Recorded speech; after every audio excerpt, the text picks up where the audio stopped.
So, paano mga kaparin ko yung habang nagre-report ka lang o nagvi-video ka lang para sa klase mo, merong makikisabay sa yung multo. So, balikan lamang natin yung nangyari nga dito sa isang nursing student.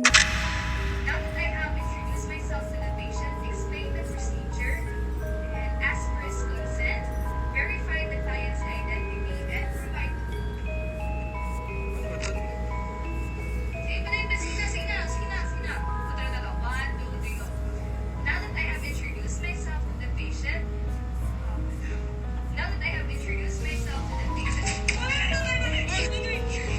Basically dito sa parting 'to kung saan bigla ngang parang kumislap yung ilaw tapos parang bigla yatang may nagparamdam 'no, sa pagpaparamdam nga dito sa nursing student na ito. Kaya sila biglang nagtakbuhan, kaya sila nag-panic 'to. Tapos dun sa part 2 napanood ko yung dati yung part 2 nga nito kung saan pinakita nga nila yung mismong closet at wala naman dun kasi dun nanggagaling yung pagpaparamdam. So hindi lang ito yung unang beses na nakita ko kung saan may nagparamdam talaga yung habang ginagawa niyo yung project niyo, yung habang nagvi-video kayo. So meron na rin akong nakita kung saan grupo naman ng mga estudyante, group project naman 'no. Yung isa sinundan naman ng kaluluwa o ng multo pauwi sa bahay nila. Nakausap niya pa yung mga kaklase niya. Yung isa naman kumakanta siya tapos biglang gumalaw yung gamit sa likod niya. Kumbaga parang ayaw siyang pakantahin nung multo.